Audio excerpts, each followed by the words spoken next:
성도 여러분 안녕하십니까? 오늘 함께 묵상할 말씀은 고린도전서 3장의 내용입니다.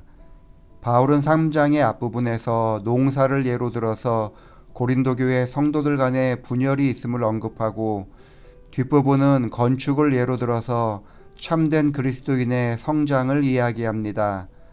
형제들아, 내가 신령한 자들을 대함과 같이 너희에게 말할 수 없어서 육신에 속한 자, 곧 그리스도 안에서 어린아이들을 대함과 같이 하노라. 내가 너희를 저주로 먹이고 밥으로 아니하였노니 이는 너희가 감당하지 못하였음이거니와 지금도 못하리라. 너희는 아직도 육신에 속한 자로다. 너희 가운데 시기와 분쟁이 있으니 어찌 육신에 속하여 사람을 따라 행함이 아니리요. 어떤 이는 말하되 나는 바울에게라 하고 다른 이는 나는 아볼로에게라 하니 너희가 육의 사람이 아니리요. 그런즉 아볼로는 무엇이며 바울은 무엇이냐? 그들은 주께서 각각 주신 대로 너희로 하여금 믿게 한 사역자들이니라. 고린도 교회의 문제는 파벌이었습니다. 각자 자신들이 속한 그룹을 만들었는데 그 그룹들 사이에 갈등이 있었던 것입니다. 고린도 교회는 바울파와 아볼로파로 언급이 되어 있지만 이런 나눠짐은 지금 우리 교회 안에도 존재합니다.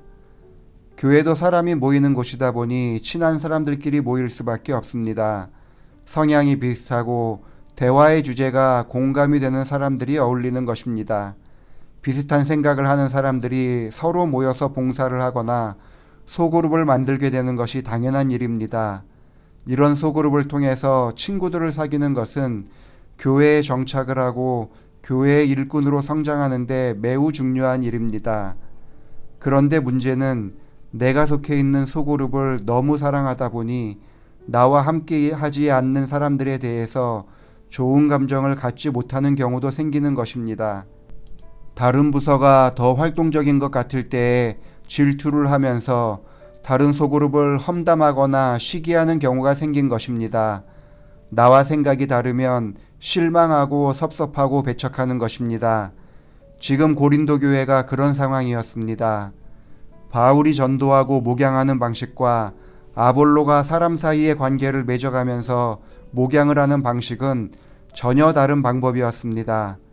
바울의 스타일이 그리스도인으로 성장하는 데 어울리는 사람들도 있고 반면에 아볼로의 스타일에 쉽게 마음을 열고 교회에 정착하는 사람들도 있습니다.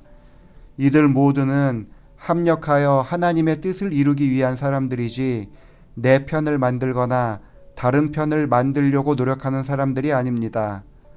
그런데 고린도 교회 성도들은 그 가운데 서로 시기와 분쟁을 만들었습니다.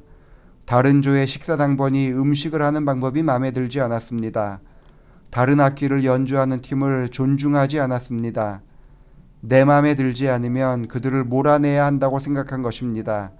내 편과 내 편이 아닌 사람을 나누는 일은 있어서는 안 될 것입니다. 목회에 처음 나왔을 때 담임 목사님께서 저에게 해주신 말씀이 있습니다. 모두를 사랑할 수 없다면 아무도 사랑하지 말라는 말씀이었습니다. 그러면서 저에게 하신 말씀은 내 편을 만들면 목회는 쉬워지지만 교회는 어려워진다. 이러한 이야기는 목회자에게만 적용되는 것은 아닐 것입니다. 나와 친한 사람들을 뜨겁게 사랑하고 깊이 사귀는 것은 매우 중요합니다. 하지만 나와 친하지 않은 사람들을 사랑할 수 없다면 최소한 그들을 미워하는 일은 하지 말아야 하는 것입니다.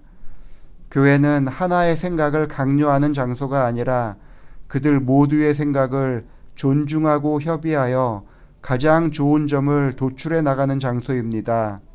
6절부터의 말씀 보시겠습니다.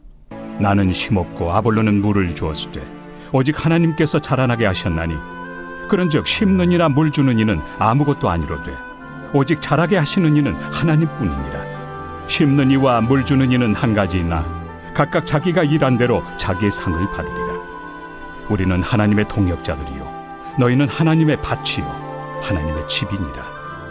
바울은 교회 안에서 각자의 그룹의 역할이 다르다고 이야기합니다. 교회 모든 그룹이 억지로 하나가 될 필요는 없습니다. 어떤 그룹은 심고 어떤 그룹은 물을 주는 역할을 할 것입니다. 그렇기 때문에 서로의 역할을 인정하고 그들에 대한 존중과 배려가 필요합니다. 다만 그 중심은 하나님이 되셔야 합니다. 결국 바울을 따르는 사람들이든 아볼로를 따르는 사람들이든 그들 모두를 자라게 하시는 분은 하나님이시기 때문입니다. 교회의 연합이라는 것은 어느 한 사람 혹은 한 그룹을 중심으로 모이는 것이 아닙니다.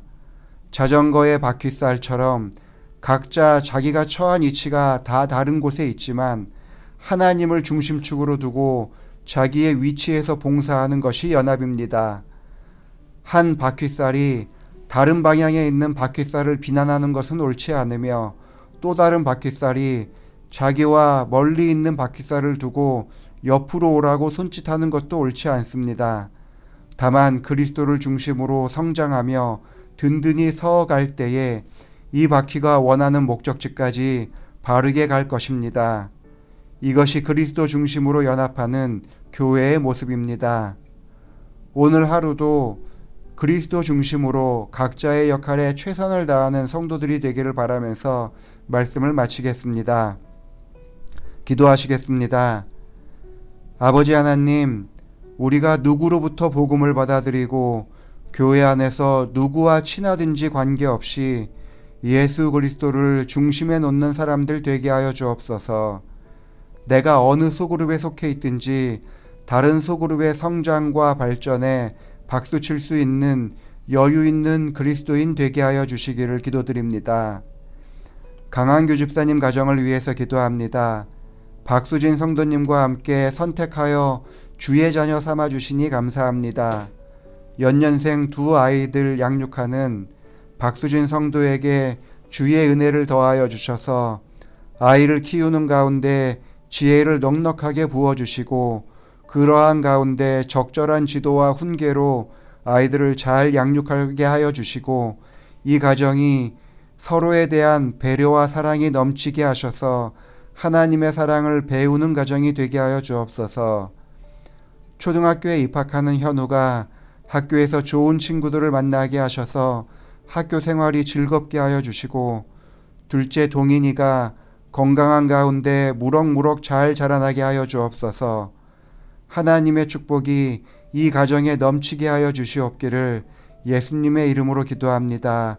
아멘.